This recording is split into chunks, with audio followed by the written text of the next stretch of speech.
Hi guys, mga boss, mga lodi. Today's video, meron tayong panibagong unit. Ayan o, naka-check engine agad, pinasok sa Nakmar Boys.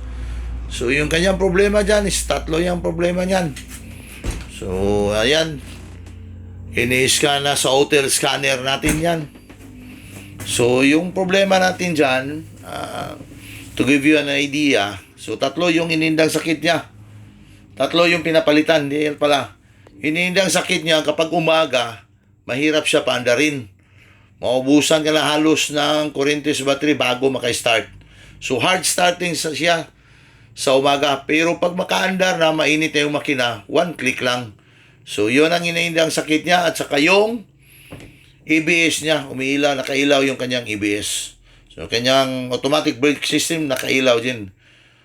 So ayan, ano kayo mababasa dyan sa scanner? So, nagantay tayo sa pagbasa ng scanner. Na nga, tinuturo-turo na. Pero binigay ko na yung dahilan dyan. So, pinapakita ko na paano namin in-scan yung unit na yan. So, at least hindi kayo magdalawang isip kasi kompleto tayo sa kagamitan pag mag-diagnose na tayo.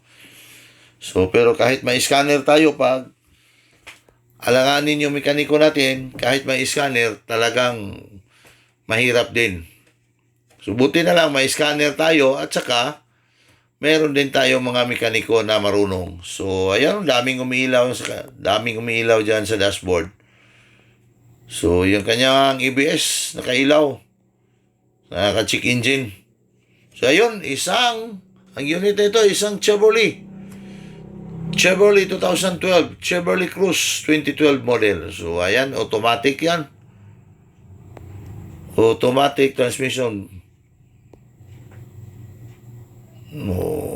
Kitang-kita natin yan. Daming nakailaw.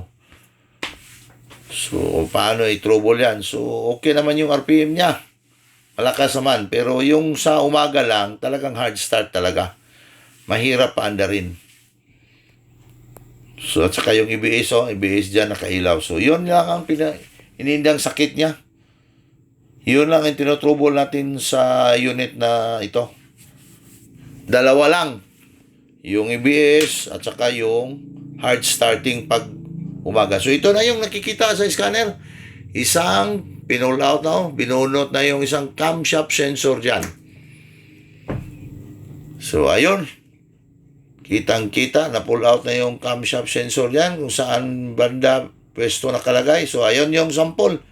At saka ito yung bago. Nakasilofin pa nga yung bago. Hindi pa nabuksan yung silofin niya. So, ito ang dahilan sa kanyang hard starting, yung itang camshaft sensor. Parang wala ng continuity. So, ayan, tumpak na tumpak talaga. Parehong-pareho talaga.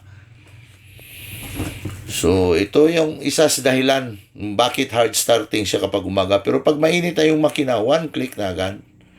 Dali-dali lang. So, yung nagkakabit dyan is si Mr. Aniko Magat. So, from Luzon yan, galing Pampanga. So, isang bagong natin. Pero madami na siyang unit dito ginagawa. Isang bagong empleyado natin, ayan, si Mr. Aniko Magat, Pampangueño yan. So, siya ang tumitira, pinagtulungan nila yan, tatlo ni Ayan, saka ni Dexter, at saka si Aniko Magat. So, ayan, umiilaw yung check engine. Yung naikabit na, naka-check engine pa rin. Pero, dahil naikabit na, malakas nila PN, pero naka-check engine pa rin. So, kahit pinalitan na yung bago, nakailaw pa rin. Siyempre, kailangan pa natin yan i-program. Yan na, i-delete muna natin yan. Kasi nandyan na yung bagong pesa. Dalawa lang kasi ang dahilan nito. Dalawa lang ang iniindang sakit, pero tatlo yung pinapalit natin. Tatlo yung inayos natin. Pero ang napalit natin na pesa dyan, dalawa lang. So, yung sa ABS talaga, ito yan isa sa mga dahilan. Ayan, naputol. Parang nilaruan ng aso siguro yata yan. Naputol yung wire papunta ABS. So, kaya nga umiilaw yung kanyang, ayan, tinuturo-turo na ni Mr. Ayan Magusara. Yung wire niya papuntang sensor, yung ABS speed sensor, naputol. Kaya nga umiilaw yung kanyang ABS. So, kasi naputol, syempre, umiilaw yon. Saka yung isang item dyan, yung wire na yan, ano lang natin yung wire na yan, nawala na yung ABS. So, ito yung isa, pangalawang item na pinalitan natin, isang timing gear. So, yung timing gear na ito, kasi nakita natin, kasi hard starting siya, nakita natin na may umaalog na. So, ito yung bago, may marking pa nga. So, pinalitan natin siya ng bago kasi may alog na yung kanyang timing gear. So, isa yun sa mga dahilan bakit mahirap siya paandarin kapag umaga, kapag hindi pa nainit yung engine. Ayan, kinabit na. So, sinugurado natin yan. Kasi pag mag-disalign ka ng kahit isang guhit yan, iwan ko kung andar pa ba yung sasakyan. Siguro andar, pero iba yung tunog.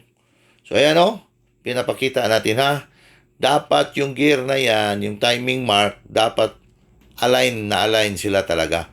Kasi pag hindi mo ma-align yan, kung aandar man sakali yan, talagang iba yung andar niya, iba yung tunog. Minsan nga hindi talaga makapag-andar pag na-disalign ka na ng mga ilang guhit. So, ayan. Kailangan ma-align talaga yung mga guhit na yan. Kasi pag hindi, again, hindi maka-andar, kung aandar man, iba yung tunog, hindi maganda yung tunog. So ito tinuturo na ni Mr. Anico Magat from Pampanga.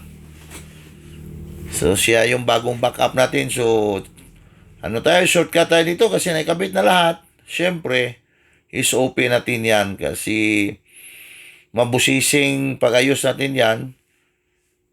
Iniingatan natin yung work natin para masigurado, tingnan natin, i-road test natin yung unit. So, labas na.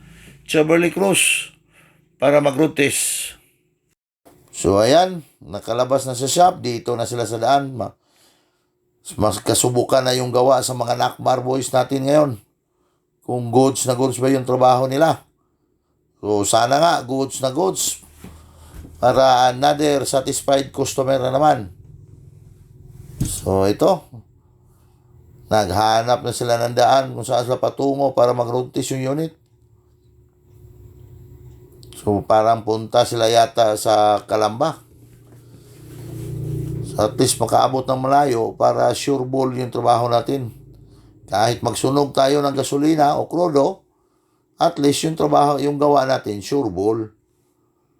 Hindi tayo sa mga customer natin, hindi tayo mapagalitan. So, parang papunta sila sa Calamba. So, yan na nga. So, pinatakbo na nila para magkasubukan yung kanilang gawa. Kung okay ba talaga, pwede na ba natin pagbalik ma-release yung unit. So, ayusin mo cameraman natin. Kasi parang, masusuka tayo dyan pag titingin sa video mo. Kasi ang likot ninyong kamay, ang iyong kamay. Ayan, si Mr. Dexter Galon yung nagmamaneho dyan. Kasi siya ang unang nag-diagnose nito. So, iba kasi tayo, pagtulungan nila para ma-release yung unit. So, ayan, medyo malakas na. Nandun na sa highway, medyo malakas na yung takbo. Yung camera natin dyan, so si Mr. Magat yan, yung nag-align kanina sa gear. Yung nagkabit sa camshaft at saka nagkabit sa gear, yung sa timing gear. So, parang okay na yata yon. Goods na yung mga gawa sa Nakmar. So, hanggang dito lang. Ingat kayo mga Nakmar boys sa pagpaniho. Bye-bye and thank you.